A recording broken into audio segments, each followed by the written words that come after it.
Alright, welcome back to Honored Madman, and we've got a video that doesn't pertain to any video games today. We're going to be talking a little bit about Severance. It'll probably be a shorter video, but as we all know, the hit Apple TV show Severance just returned after its 3-year hiatus, acting like it's fucking Curb Your Enthusiasm. But to the surprise of absolutely no one, the premiere episode actually hit pretty hard. It was a pretty solid episode, and I'm really hoping that Severance's season 2 will be just as good as its first, or maybe even better, because a lot of shows that have really good first seasons like Severance, they tend to drop the ball a little bit in the second season. A good recent example would be House of the Dragon, or to a lesser degree Yellow Jackets. It obviously didn't drop the ball as hard as House of the Dragon did, but you get what I mean. And also, what was it? Oh yeah, Silo's season 2 was kind of all over the place, and then it sort of, they definitely dropped the ball midway through the season, but they did in fact pick it back up on episode 9 and carried it through episode 10, in my opinion. Honestly, it would be a pretty good topic for a video just to talk about how many shows that had great first seasons had terrible, or not terrible, but had very disappointing second seasons. But we're not here to talk about all that. We're here to just talk about a particularly, well, let's call it a theory about the new episode of Severance regarding the character of Helly R, or Helena as her outie is known, and both of whom are equally important to this video. So it was revealed last season at the end that the character Helly R, her outie was actually Helena, the daughter of the CEO, the current CEO of Lumen, the company in charge of Severance and who they all work for.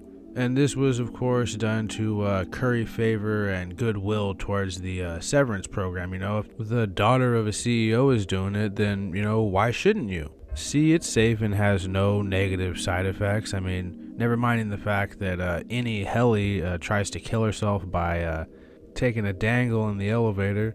But I don't need to recap the whole series here. At the very end of the season, she tried to give a speech talking about how horrible it is for the innies and how, you know, they're tortured, and, you know, we get to see a little bit of it at the beginning of this new episode.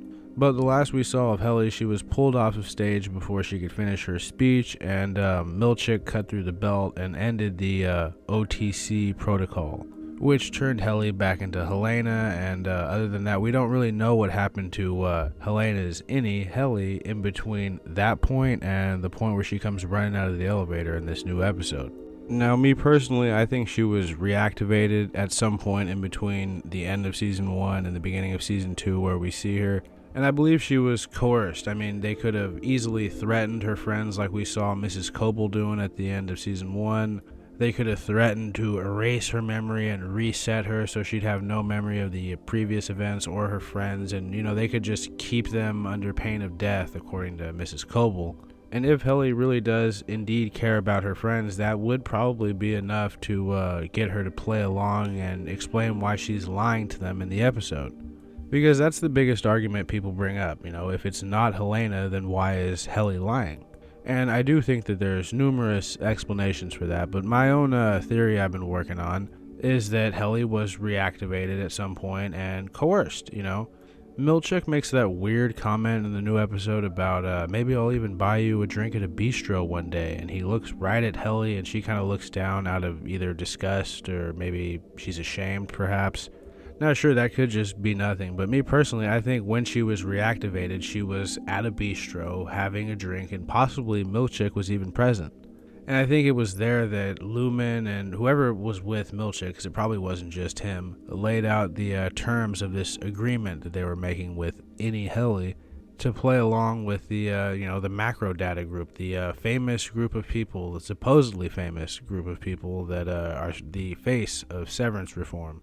I mean, think about it. I don't think that anybody could order Helena to do any of this. Like, she's the daughter of the CEO. I don't think that they're going to be like, okay, now infiltrate this group of people on the Severance floor and just play along. Now, I think it's easier if they would use somebody like the any version of her, Helly, who actually has no real power or autonomy that the Helena does on the outside, and just threaten her into playing along. And I think that would also explain why she comes running out of the elevator. Like, perhaps they explained it all to her and she was, disagreeable, and maybe she even tried to run away, and at which point they called whoever was back at the HQ of Severance, and they shut off the OTC protocol, and back to Helena it was.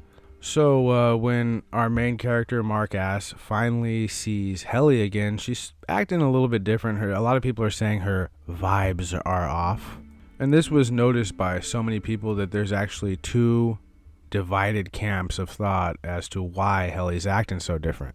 The first is that she's actually not Helly, she's Helena, her outie, trying to infiltrate her way into the innies and befriend Mark and learn what they know and sort of just maybe hinder and inhibit their schemes. Personally, I think the theory is only half right, but the main evidence for people believing this is not an unreasonable one. I mean, the story that Helly gives Mark S. is complete nonsense.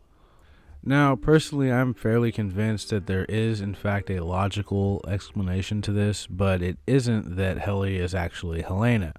It's a little bit more, plausible, in my opinion.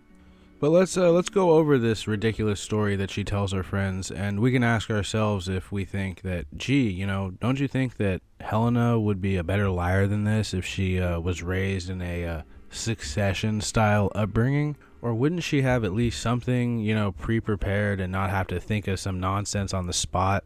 Again, this could just be a indication of how the people of Lumen view the innies that are severed, but I'm not entirely convinced. But I'm not ruling it out either. I'm just saying that I'm not sold on the whole it's Helena theory. But let's go over that story of hers, shall we? Also, side note, I was just thinking that we don't really know how much time has passed. I feel like I should have stated that earlier in the video, but we don't know how much time has passed since the season finale. We're told 5 months, but, who knows how trustworthy that is. And we also don't know how much time passed between Mark sabotaging his new coworkers and getting his old team back. We have no real idea of how long that took Lumen to pull off, or if they just predicted that and had that right up their sleeve. I doubt that, but we honestly don't know. But anyway, let's get on to Helly's admittedly quite ridiculous lie. Well, I guess to be fair, if it's Helly's lie, it's not too ridiculous and naive. It would sort of make sense for her. But it absolutely wouldn't if it was Helena, in my opinion. Again, unless she just had that little of an opinion of what the innies knew.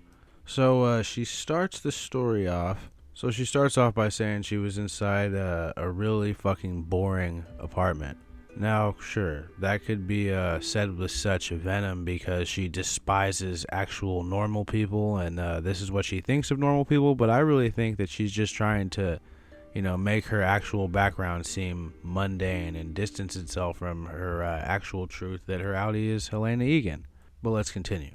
She claims that she presumably lives alone and that she was watching a nature TV show wearing sweatpants and a Save the Gorillas t-shirt. Now, yes, this does sound a bit like a comically out-of-it rich person trying to describe how, with some disdain, how the poor 99% lives. But personally, I feel like that's just too obvious. To me, it also sounds like it could be a person who is coming up with, on the fly, what they think a normal person might be doing or might be like, or just average normal behavior based on things that they've seen, what few things they've seen on the outside world. The specific dialogue and the delivery of it is just vague enough for it to go either way, and that's a credit to Britt Lauer for doing such a great job in making this just so, vague. Or I guess ambiguous would probably be a better word. I feel like there was almost a tinge of resignation in her voice as she tells this story, but that could have just been my read. I mean, honestly, her whole story about this fabricated home life could have just come from things she saw on the outside. Maybe some stuff she saw when they may or may not have reactivated her in between the end of Season 1 and the beginning of Season 2. But again, that's all speculation, and we don't really know what happened in between that time period. I'm hoping we find out in a couple days here. But moving on, it's pretty funny watching her tell them this really ridiculous story and them just sort of all taking it at face value, just watching in awe as she tells this story. Yes, they had questions and stuff like that, but they were all still pretty much just eating it up. Now, for me, when she was pressed about the whole night gardener thing, when she said maybe he has a different job during the day, it really seemed like a genuine Helly moment and not necessarily a Helena lie. Just like how quickly she came up with that. I mean, it's not proof by any means, and it could even be evidence of her in fact being Helena, but I still say it's not really clear enough to judge. I mean, it's very ambiguous.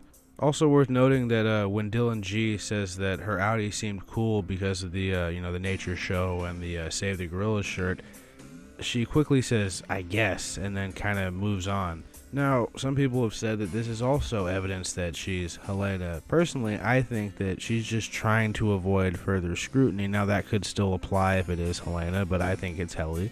Now, I feel like the show wants us to think that it's Helena with stuff like this because it could easily be taken as her, thinking the innies are idiots and becoming, increasingly surprised at how quickly and easily they're buying into her bullshit nonsense story. That's definitely a possibility, too. But I think that there's enough subtle holes that you could poke in the argument that it's 100% Helena that there's no way you could really just, definitively say that. Yes, it's a possibility, but it's in no way certain that it's Helena. Just my take, of course. Also, when they start whispering, Helly noticeably does say, "Oh, they said there was no mics here," which, pretty naive if she actually believes that. But I've seen that as well used as evidence toward it actually being Helena. And again, I think it's a bit circumstantial, but this one actually might have a little bit of weight. Mainly because I don't think she would be that naive to think that there were no mics after Milchick said there weren't any. But I don't think it's necessarily proof that it's Helena. I mean, this could still be Helly R. It could just be that a part of her agreement with Milchick and Lumen is that she has to comply. She has to get them to talk about what their plans are going to be. She's basically their mole in the group, which of course is going to cause a high level of anxiety and stress, especially because she trusts and likes her coworkers. They're her only friends. I mean, at this point, they're comrades in arms. They've conspired together. They've had a whole Christmas special style claymation made about them. And I think that could be the real explanation for her vibes being off, is that she's just highly stressed the hell out because she's having to lie to everybody. She's having to play along by this corporation that she desperately wants to take down. And after they pulled off what they thought was an impossible task, Helly has now found herself outplayed yet again by her outer self and the company that her outer self represents. And if that is the case, it must be all the more frustrating to not be able to tell your friends about, the truth. That could be it as well. She could just be not allowed to tell them, and that could be extremely frustrating. And I know it's been often talked about how the explanation could just be as simple as that she's embarrassed by her true identity and she thinks that maybe her friends won't like her if they found out the truth. But I think it's actually something that Lumen is using to get her to comply, using that possibility. Because I think the Helly we saw last season, would 100% tell her friends her true identity regardless of the consequences, just because, it could help them out in their fight against Lumen. But what if they got to her? What if she's compromised, begrudgingly? To me, that's the more likely possibility. Just speculation, of course. Moving on. And all of this paired with the fact that eagle-eyed viewers have, God, I hate that term, have noticed that Helly struggled to turn on her computer when everybody else just got right back at it when they sat down at their cubicle. Again, I think this evidence is a bit circumstantial. I mean, she could be, concealing this big lie and not wanting, everybody to find out the truth of who her outie is. Not that they would even really care, I don't think. But she doesn't know that, and it's very possible that, she was got to, that maybe they convinced her that the others would hate her if they found out the truth. Or they threatened to mind wipe her or something like that. There's a million reasons she could be just sort of anxious and out of it and struggle to find the button of her computer. I don't think it's a dead giveaway that she's Helena and not Helly. I mean, I see so many people, 100% it's Helena, 100%. I don't really see how it's 100%, but again, that's how the internet is. Everybody talks in fucking absolutes. I think it's a 50-50 chance it's either one. I think that there's enough given to us throughout the episode that it could go either way, and it's intentionally ambiguous. So, no, I don't think it's 100% for sure it's Helena, and if it is end up being Helena, everybody will be like, see, it was. I just feel like if it was Helena, that'd be a little too obvious. This is, of course, just my opinion, though. I also don't really think her vibes were really that off. I mean, she had probably the biggest reveal out of all of them. I mean, they all had very important reveals when they got to take their trip to the outside. John Turturro saw Christopher Walken and his happy life with his new husband, which sort of wrecked him. I can't wait to see what happened when he got switched back after the OTC protocol and saw himself presumably banging on his ex-husband's door. Guy probably had no idea why he was there. And Mark, of course, found out that Rick and Hale, the guy who wrote the book that radicalized all of them, well, he's his brother-in-law, and he gets to have, like, actual chats with him. So, again, these are all pretty big deals, but I think Helly's is still, like, this big, giant thing, and the kicker is she can't even tell them about it, presumably. We don't know why yet, but I'm definitely more in this camp that it's just Helly R, and she's been forced to lie, and she's anxious. I think someone like Helena Egan, who was brought up Succession style, would have like a whole fake lie story right in the chamber, right up her sleeve to go when they asked her what she saw. I don't know, it just seems more like that Helly was trying to come up with this lie off of what little she knew about the outside world and what little she saw when she was out there, or perhaps heard from somebody else. So another thing that people have brought up as evidence that it's Helena and not Helly is when Mark says something along the lines of, we're the same, and Helly quickly jumps down his throat and says, we're not the same. Us in the Audis, that is. And it is kind of abrupt and sudden, but this could just be because she knows that on the outside, Mark is a good, regular guy. Helly, on the other hand, well, her Audi is actually a high-up member of this company that is, fucking them sideways. She's actually like the face of Severance, of the pro-Severance movement. And that's gotta be pretty horrifying for somebody like Helly. I mean, we saw Helly's whole journey through the first season. She was the whole reason, honestly, aside from Rickon's book, that they became radicalized, because she was just so defiant in the face of this the Severance program. And I think all that defiance could also come from her presumably Succession style upbringing. But I don't want to harp on all this too long, because in a few days we're going to have our new episode, and perhaps some of these questions will be answered and this video will be rendered obsolete. So it's best I just get it out as soon as I can. But I think that was everything I wanted to say on this topic for now. So as always, I hope you guys found the video to be at the very least amusing or entertaining, or maybe perhaps informative. But if you liked it, please like it. If you disliked it, please dislike it. And if you like hearing me ramble on about these various topics, please consider subscribing. It really helps the channel out. And if for whatever reason you feel like supporting the channel or helping in that department, I will link the Patreon in the description. But that's enough of all that soul-crushing self-promotion. Let's have our outro, shall we? And then, of course, some final thoughts.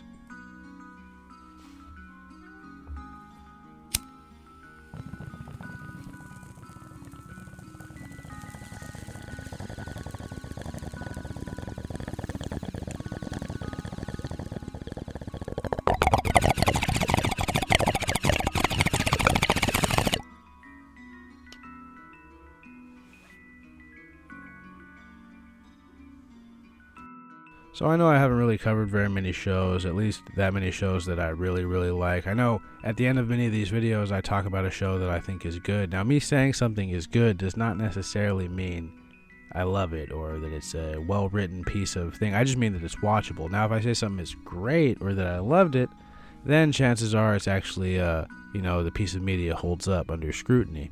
Usually the best way to tell if I do genuinely like something is if I jam a reference to it in the middle of the lore analysis. Which, sure, it's sometimes out of place, but it's something that I'll probably never not do. On the other hand, though, at the end of videos, but oftentimes, like if I say something ridiculous, like, a season of The Walking Dead is good, one of the later ones, I'm just saying it's wholly watchable as opposed to some of those middle ones, stuff like that. Like when I say Snowpiercer is a good series, I mean, there's a couple characters in it that I'm rooting for and that I really like the performance of, but I'd never argue that the Snowpiercer series was some kind of great show. It just reminds me of old Sci-Fi Channel stuff like Highlander or Renegade, just like the quality of it. I mean, it's not really that similar in content. But there's a handful of shows I do want to cover before they come out, like, the two big ones that I'm a really big fan of that are experiencing a sort of resurgence right now would probably be Dexter and Banshee. I noticed both of those are really being talked about more than they ever have in some situations, like with Banshee, and more than they have in years, like with Dexter. And those are two shows I genuinely love, so it'll be cool doing a video on those. But I got some thoughts on some more recent shit as well. Yellow Jacket Season 2, I'd like to do a video on that before Season 3 comes out next month, because I have a lot of thoughts that I never really got around to sharing on that. The Curse is another big one. You know, I'm a big Nathan Fielder fan. The guy is fucking hilarious. And The Curse was like a really awesome piece of media. It's not exactly easy to get or understand, but it really is easy to enjoy, at least in my opinion. It's kind of like David Lynch stuff in that regard, where it's like you don't really have to fully understand every aspect of everything you're seeing. You could just kind of feel it, that you're getting it, you know? And yeah, that's a pretty big thing I didn't really mention yet is David Lynch, one of my favorite guys, possibly my favorite guy who ever lived, has passed away. He's transcended the mortal coil. They say he died while meditating, and nothing's really going to be more fitting than that. I mean, isn't that actually transcending, passing away whilst meditating? I mean, he attained a higher sphere of existence. Not that he hadn't already basically done that. But he's a guy I'm a really big fan of. I'm sure you guys, if you're aware of his work, you've seen the occasional reference I've kind of just ham-fisted into my videos, just because, I don't know, I just like to show appreciation for that guy and the impact he's had on me. Now, I may do some sort of a video on him. I don't really like to do like tribute-style videos, but he is a figure of historical proportions. So it could be like real-life lore covering a video on David Lynch. I don't know where I would approach that from, but that's something you can see in the future. You know, if there's ever been an artist in any form that I would do a video on, it'd probably be him. Oh yeah, and of course, don't think I've forgotten about the lore videos, because we've got some good stuff coming for that as well. We've got the Dark Souls 2 Enemies video, and more importantly, the Black Knives video has become 2 videos. It's become one about Marika's schemes and what I believe she's up to, and one about the Black Knives proper. And all those, I'm trying to have them out before the end of the month, but we will see. As always, there's a lot of things that cause random delays in my work process, but you don't really need to hear about all that. Just know that I am working on it, and other than that, there's some more Twilight Princess stuff. My favorite dungeon, and one about Zant, one about King Bulblin. Those 2 I've been talking about for like years at this point, so stay tuned. It's all coming, and it's all coming soon, especially because I got all the necessary footage now. But as always, I will see you guys next time. So until then, be safe, and yeah, see ya.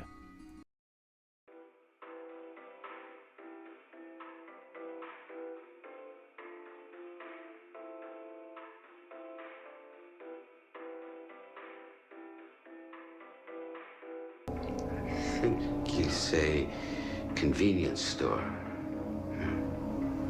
You lived above it. I mean it like it is, like it sounds.